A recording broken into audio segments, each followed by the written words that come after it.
5단원의 첫 번째 글 읽기의 목적과 방법 같이 공부해 보도록 하겠습니다. 본문을 같이 읽으면서 설명할게요. 독자는 나름의 글을 읽는 목적이 있고 이 목적에 따라서 다양한 읽기 방법을 선택한다 이렇게 나와 있네요. 독자가 선택한 이런 방법에 따라서 그 글을 읽게 되는데 그 읽기 목적에 방법이 잘 부합하는지 끊임없이 점검하고 조정하면서 글을 읽는다 이런 설명이 나와 있습니다. 어려운 내용은 아니고요. 독자는 특정 대상이나 분야에 대한 정보를 얻기 위해 글을 읽는 목적 여러 가지가 있는데 정보 얻기 위해서 글을 읽기도 하고요. 또 감동을 얻기 위해 글을 읽기도 하고요. 때로는 심심풀이 여가를 보내기 위해서 글을 읽기도 합니다.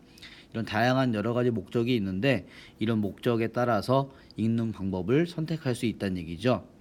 자, 첫 번째, 글을 읽을 때에는 소리를 내는지에 따라서 음독과 묵독으로 나눌 수 있다 이렇게 나와 있습니다. 음독은 소리 내어서 읽는 방법이고 묵독은 소리를 내지 않고 읽는 방법입니다. 자, 눈으로만 보는 거죠. 그래서 묵독의 묵자가 이게 잠잠하다, 조용하다 이런 뜻이 있어요. 잠잠하다, 조용하다, 잠잠하게, 조용하게 읽는 것이다. 그 다음에 둘째는 속독과 지독이 있습니다. 속독은 빠르게 읽는 거고 지독은 천천히 읽는 거예요. 천천히. 중심 내용을 속독은 중요한 내용을 빠르게 읽는 것이고 지독은 천천히 뜻을 생각하면서 읽는 방법이다. 그래서 글을 읽을 시간이 부족하고 대강의 내용을 파악하고자 할 때는 속독을 하고 깊이 있게 생각하면서 전문적인 내용을 읽어야 될 때는 지독을 사용한다. 라는 얘기가 나와 있습니다. 자, 특히 세부 내용을 자세하게 파악하면서 읽는 것을 정독이라고 하고 또 문학작품이나 고전작품을 읽을 때처럼 내용과 형식, 표현 등을 충분히 음미하면서 읽는 것을 미독이라고 한다. 지독에는 정독과 미독이 있다. 이렇게 설명할 수 있어요. 세 번째, 글을 읽는 범위에 따라서 통독과 발췌독이 있습니다. 통독은 글 전체를 처음부터 끝까지 쭉 다 읽는 것이고요. 발췌독은 필요한 부분만 찾아서 읽는 방법을 말합니다. 통독은 전체 내용을 파악하고 줄거리를 파악할 때 사용되며 발췌독은 필요한 부분만 선별하여서 특정 정보를 찾을 때 사용된다라고 설명이 되어 있어요.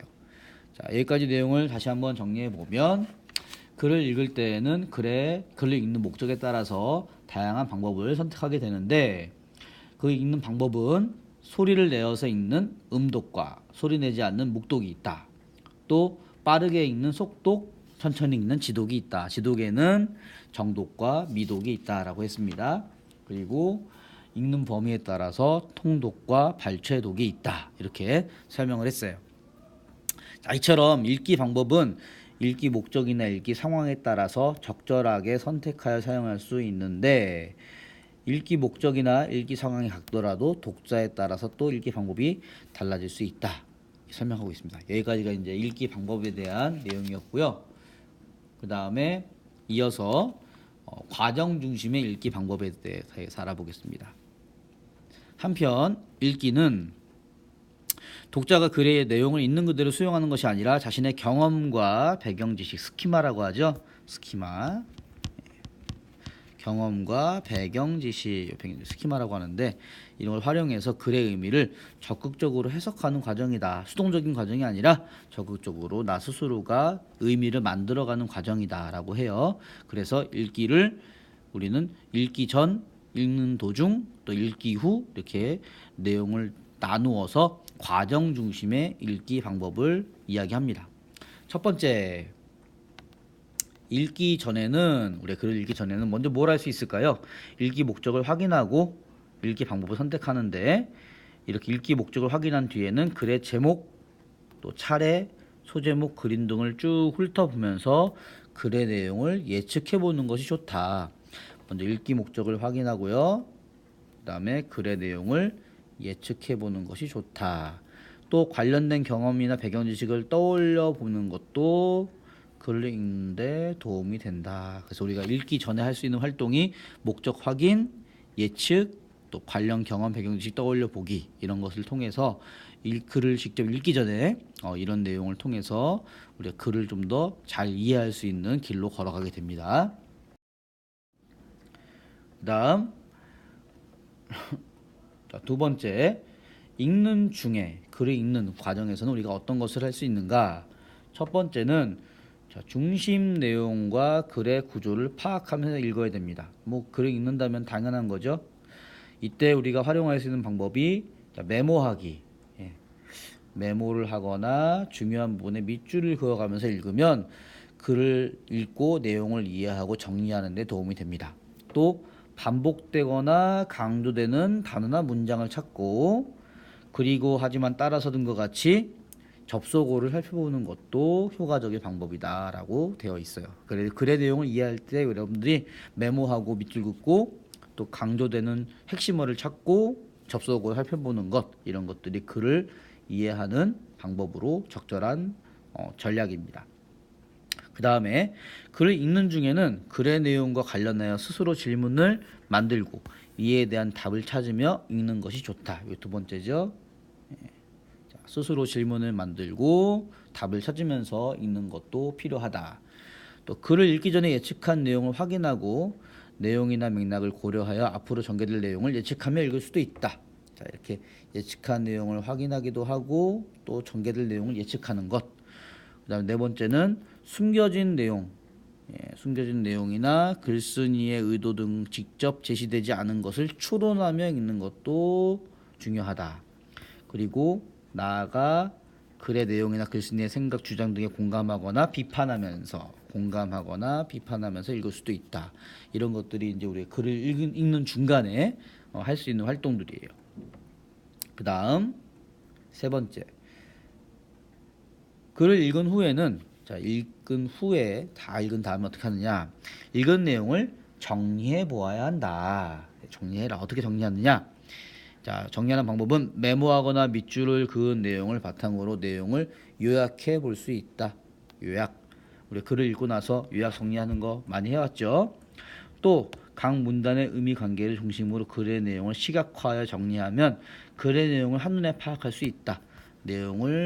중심 내용을 시각화하여 정리하는 것.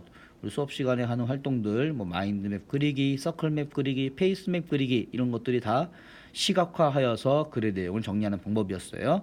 나아가 글의 내용을 재구성해 보거나 자신의 상황이나 다른 분야에 적용해 볼 수 있다. 이런 것들도 글을 읽은 다음에 우리가 글의 내용을 정리하는 좋은 방법들입니다. 이렇게 읽기의 과정을 읽기 전, 읽는 중, 또 읽은 후로 나누어서 이렇게 다양한 활동을 통해서 글을 읽는다면 좀 더 글의 내용을 잘 이해하면서 읽을 수 있겠구나라는 것이 글의 내용이에요. 자, 정리해 보겠습니다. 능숙한 독자는 자신의 읽기 목적을 분명히 한 뒤, 중요한 거 나왔죠. 아까도 얘기했지만 읽기 목적, 이에 가장 알맞은 방법을 선택한다. 목적을 분명하게 하고 그 목적에 맞는 방법을 선택한다. 그리고 읽기의 모든 과정이라는 거는 읽기 전, 읽는 중, 읽은 후 이 세 가지 모두 말하는 거예요. 이 과정에서 읽기 목적과 상황, 글의 특성을 고려하여 적절한 읽기 방법을 사용하고 있는지를 지속적으로 점검한다. 자, 전체적으로 읽으면서 계속적으로 내가 잘하고 있는가를 점검한다는 얘기죠. 이를 통해 독자는 정확하고 깊이 있게 이 내용을 이해하고 종합적이고 비판적으로 글을 수용하며 글을 읽으면서 얻은 지식이나 정보를 다양한 분야에 창의적으로 적용할 수 있다. 자, 이렇게 점검하고 자기 읽는 활동을 돌아보면서 자기가 읽는 것을 가지고 다양한 분야에 적용할 수 있는 효과적인 읽기를 할 수 있다는 얘기예요. 이처럼 읽기를 잘 하려면 글의 목적을 고려하여 적절한 독서 방법을 선택하고 읽는 과정을 끊임없이 점검하고 조정하며 읽어야 한다. 그래서 점검과 조정의 필요성, 중요함을 다시 한번 이야기하고 있습니다. 자, 여기까지 읽기의 과정과 읽기 목적과 방법에 대해서 한번 살펴봤습니다. 자, 다음 시간에 또 공부해 볼게요.